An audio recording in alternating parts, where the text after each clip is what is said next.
Evening all, and welcome to episode 75 of Kerbalism. We are here on the launch pad with another giant silver rocket.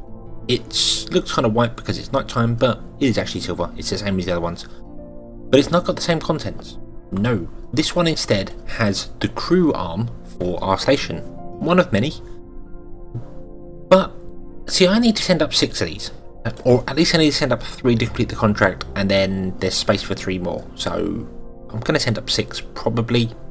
Maybe 3 to start with and see if we get any more contracts to expand it. But yeah, rather than having to launch all of these myself, I would much rather use a mod. I've got a button here which doesn't actually do anything. That allows you to basically remote launch vehicles, which is a little odd, I know. But let's see if we can get inside here.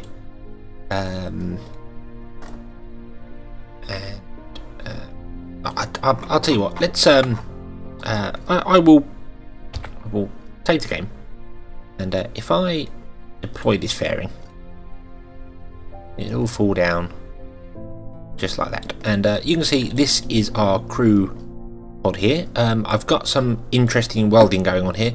The crew pods I didn't want to weld because Kerbalism doesn't like it when you weld things. It does odd things. You end up being able to configure the pod to have like 6 different things, like the waste processor and water recycler, and there's only 5 of them you can actually have, so it goes a bit weird. So I welded together 3 pieces and then allowed it to dock. I welded together the fuel tank and the center docking port, the center deployment bay, I think it was, with some cargo bays. Delete the cargo bays in the file because you can edit them directly, and that just left space to put those in. So yeah, I think that works pretty well. This has got a bit of water and oxygen on board as well, so keep our Kerbals alive. There are no Kerbals on this. This is remote, but what I want to show you is these here. These are Campotron construction ports. You have an option with construction ports, and this mod that I can't remember the name of. Let me quickly check. Routine Mission Manager. That's why RM2, yes. What that allows you to do is basically track a mission, and then you can click on a docking port up on a space station or somewhere else, and it will redo the mission, redo all your steps for you automatically in the background. So I can tell this to track this mission here, and I can give it a name, and yep, I think we'll do that. We'll start the mission. There we go. The mission is being tracked. Excellent. And what this will do is I'll fly this up, and I will dock with our Orbital Hotel on one of the construction ports there. I will then stop tracking the mission, and then what I can do is right click on one of the ports on the Orbital Hotel and just tell it, bring me up a crew arm.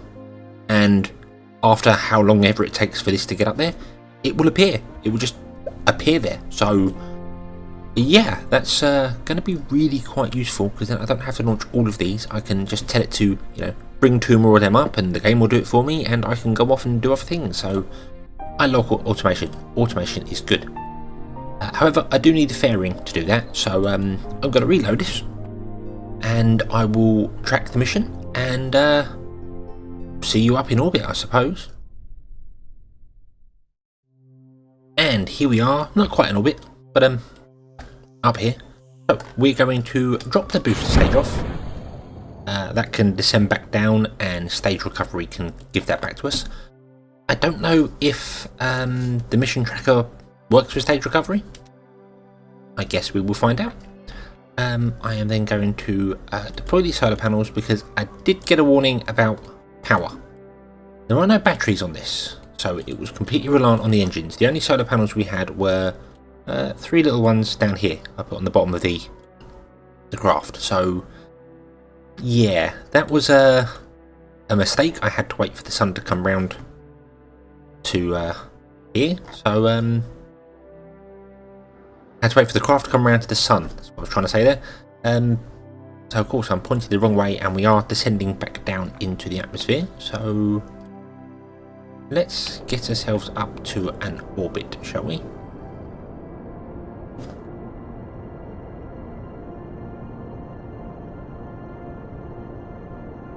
once again using this tiny little monopropellant engine. I really like this. This engine is awesome. It's, in a vacuum, really powerful for what it does. It doesn't use that much monopropellant, and it's very sort of thruster efficient. So yeah, I'm well impressed with that one.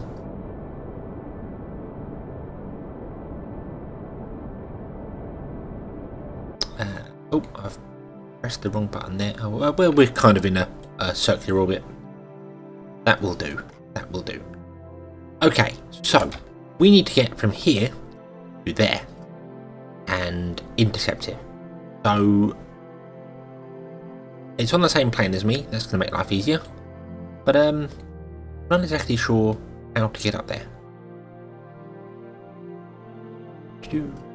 I set it as a target.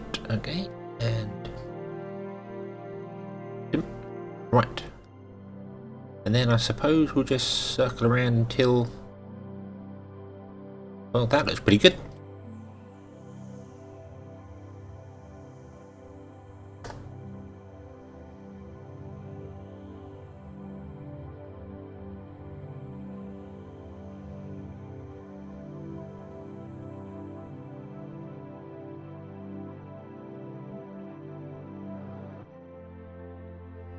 I want to do this the most efficient way possible, because of it's also speed. It also means that things will get up there quicker and not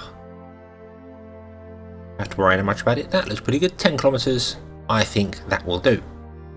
Okay, so I don't unfortunately have any aim at docking node yet. We haven't unlocked the probe to that. Right, so I will go around here, perform that maneuver, and yep, that maneuver is good because we will be back in the sun when we get there.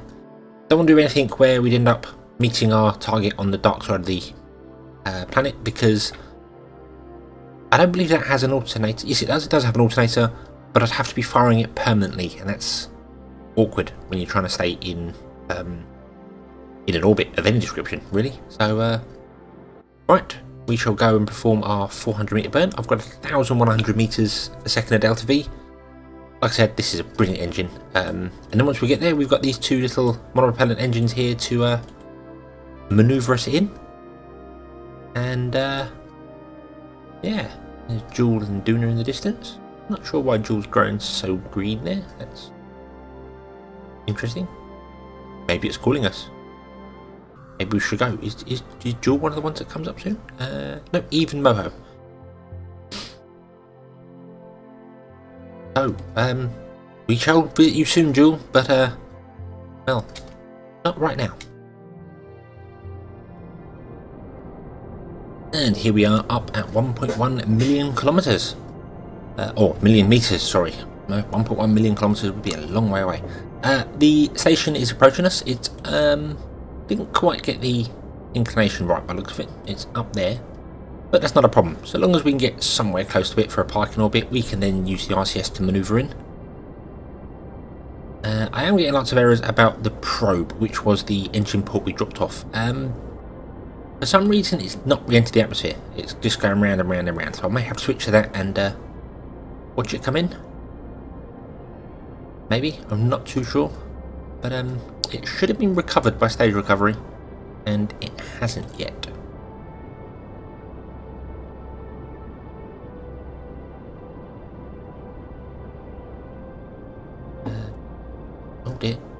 It.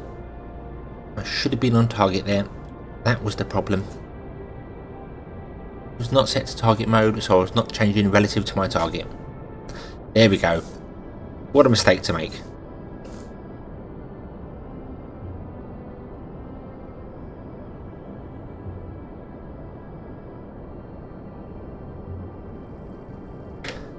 Still, we will be parking about 5 kilometers away, and then we'll be maneuvering in. We've still got plenty of delta V. I think we should be fine for doing this. So I'll see you when we're on final approach. And here we are, 95 meters away from our target. I need to target one of those docking ports, and I need to really hope I've orientated them properly. I think there's some orientation thing that's got to be correct with these. I think they connect at... oh, I've got an angle snap there, so maybe they will do anything. But from what I understand, they connect at 45 degrees inclination, rotations, and then that's how you compress them together. So, not really sure how that works, but yeah. I want this to be flat anyway. I want this to be facing upwards. That's absolutely fine. These solar panels are only temporary. They're just there for the flight. They're not going to remain. I might take them off and put them on the actual craft though, so it's got solar power as well. You can't go wrong with too much power.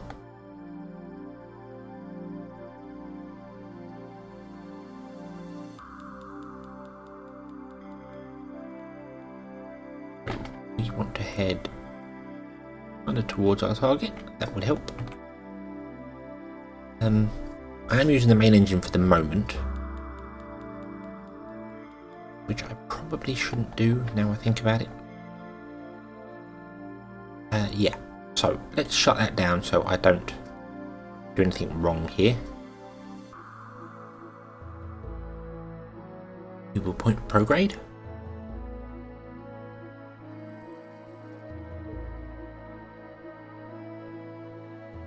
And bring our RCS online. And have no lateral thrust. Oh dear, oh dear, oh dear. Right.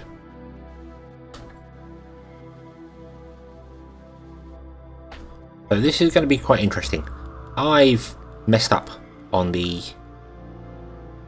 RCS. They can't fire. If I let me rotate the ship back around, and yeah, they cannot fire left or right. I've only got up, down, forward, and backwards. So yeah, that was a really dumb thing.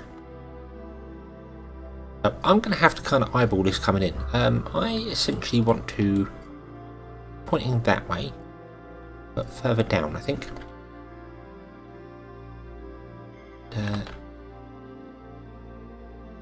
Want to go forward there.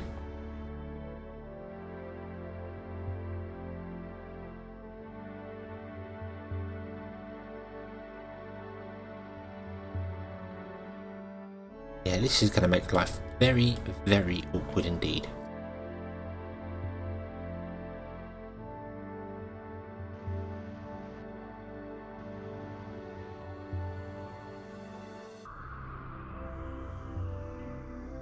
Oh, whoa.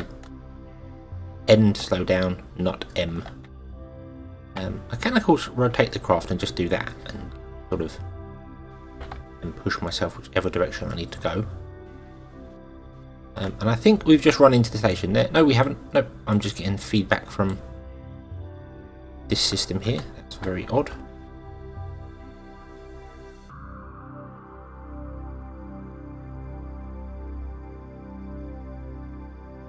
I am going to have to come down even further than this, aren't I?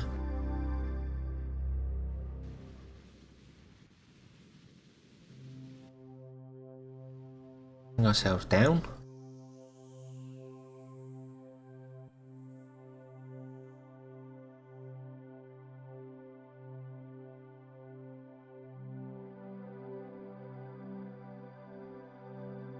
Oh, I think we might be good. We might be good here.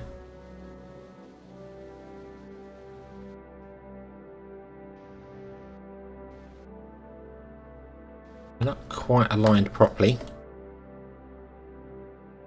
but they do have magnets, I believe.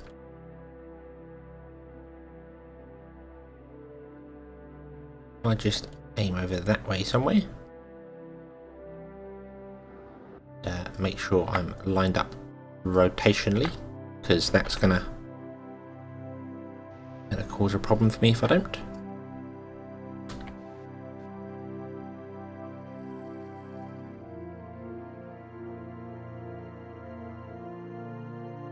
And are we going to get a dock? Turn off the SAS. Let the paramagnets do its thing.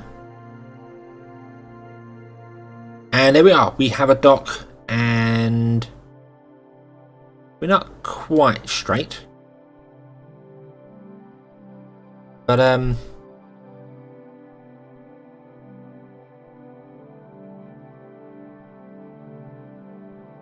we've got angle snap. Oh, you could probably turn on angle snap there. So yeah, there's a servo control. I don't know what that is, but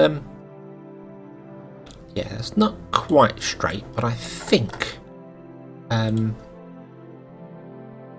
we compress these parts, we can. It says compress rotate, and I think that will rotate it around the correct direction. I might save the game and try that first. But yeah, that's it. That's it. We're here. We are on the station. We are connected. So right, mission tracking. Okay, we're done with that. We don't want to do a return mission. This isn't going back. It just comes up and stays here. I don't know what I'm going to do with this yet. I might send up another craft to recycle some bits and pieces. Because obviously that's got to come off there because we've got a bit to go on the bottom later on.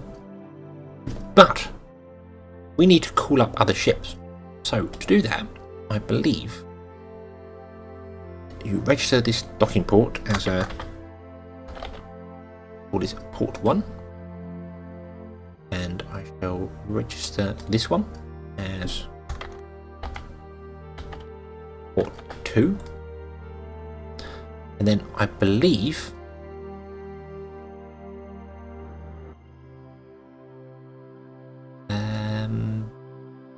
okay, so right,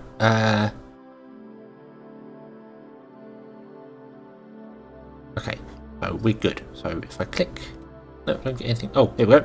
There we go. Yeah, click that and have to double click it a couple times within loads, and I can then go port 1, which is this one here. Click that. I can go. I would like a crew arm. I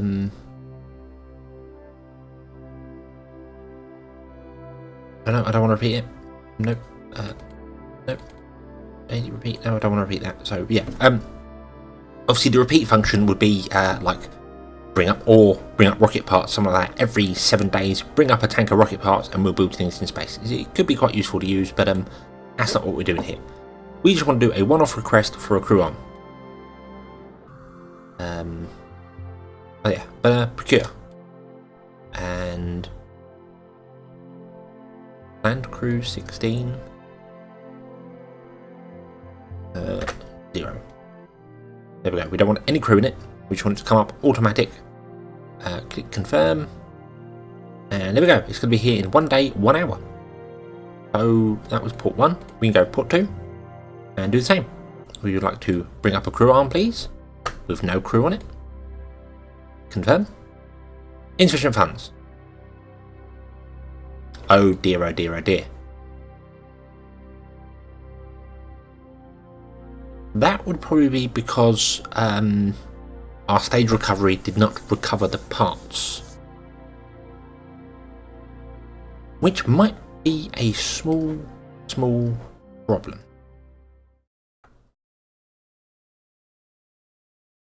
A problem indeed, because we're down to 159,000 credits, just under 160,000, and those vehicles cost about $500,000 each to launch.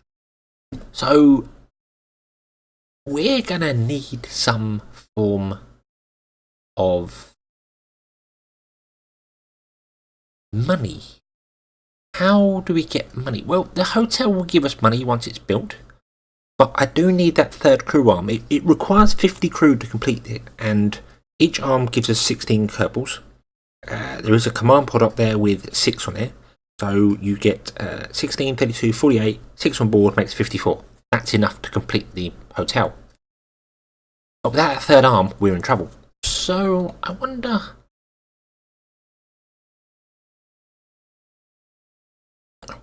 if I can bring this home, this crew arm, because it should have come home. I do believe I added a probe to it. Yes, I did. It has a probe. So it has a probe. It's got some solar panels, so it could point retrograde. Well, that's going to run out of power pretty damn quickly.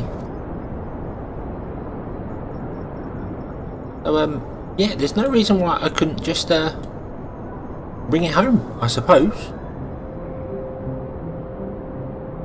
It could be because its periapsis was too high. It was I think 60, something like that, and maybe stage recovery just doesn't register that. I'm not sure. But we'll bring it in. We'll fly it in semi-manually. I'm gonna just leave the engines burning, and we'll slowly descend down to the planet and see what happens.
And there we are. We have touchdown. I was actually looking at the numbers of that on the way down, and I kind of think this could be a powered lander. It looked as if I might have had enough Delta V left in it to actually land it on the engines, or if it had some landing gear, it would have been better. But yeah, even without the parachutes, no, I could have inadvertently built one. I've never really done powered landing. I know it's sort of the big craze at the moment. Everyone's mad about it, but I like parachutes. Parachutes are safe, parachutes are nice, and haven't really got to worry about, you know, mistiming something, because a parachute, it deploys well up there and brings you home. But we can recover this. That's the important part. And recovering it doesn't give us a lot of money. 668,000. That probably makes sense. Most of the money was in the fuel. If we're honest, that's yeah. So, but we did only get 18% of the value because we were the other side of the planet. So, okay, if I could get that to return to the Space Center as a powered lander, I could be actually making a bit more money back on that. I don't know, but more importantly, we have obviously launched our other craft up there. It's going to arrive at our station in about a day. But I don't think it will leave the engine stage in orbit. I don't think it does that. So that money's gone. So we need to make some money, which I suppose probably means some contracts. So I've been looking through the contracts, and we've got lots of things to, you know, test stuff around the moon, or extract ore from the moon, or go to Minmus, or go to Ike, that sort of thing. Grand Tour's there, the moon, Minmus, and then Ike. That's a bit awkward. they're all stuff that we could do, but we'd be spending either more money than we get back, or it would cost us more money to launch than we actually have to start with. So I'm thinking in tourism here, we have got a couple of contracts which look doable with the funds we currently have. These two here, 2 tourists over the southern mountains at a high altitude above 70,000 meters, and 1 tourist again above 70,000 meters, the Great Desert. I have a plane which can do an odd dive and then very high angle of attack maneuver and put itself at about 90 kilometers. So yeah, obviously its engines don't work up there, so it just goes up and comes back down again. But I have something that can do that. So I think I might take those 2 and go and complete them. We've also got bring some tourists to the asteroid, or an asteroid. And we've done that before. So I think I could do that again. Could send up a craft to go and visit our asteroid in orbit. And remember to put a claw on it, because that's what we forgot last time. And that would give us sort of 1 million credits. I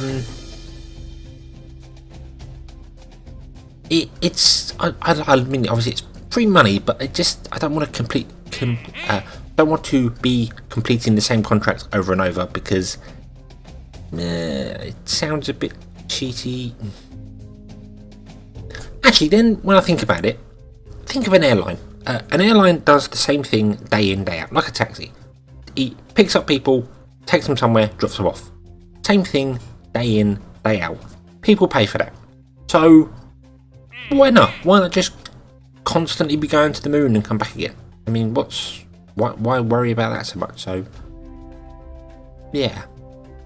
Fortunately, I can't do that with the auto return one. I couldn't just put up a docking port on there and go, hey, bring tourists up, because you got to load the tourists onto the actual craft, and I don't think you can add tourists to it by default. So yeah, but yeah, I think we will do those 2 asteroid contracts, and we will do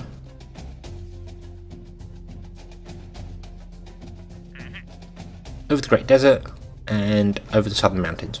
And there we are. We've now got 7 contracts, and we can make ourselves a bit of money. And I'll complete those contracts between the episodes, and we will come back with lots more money. So thank you very much for watching. I hope you've enjoyed this episode. Hope to see you again next time, and until then, as always, have fun.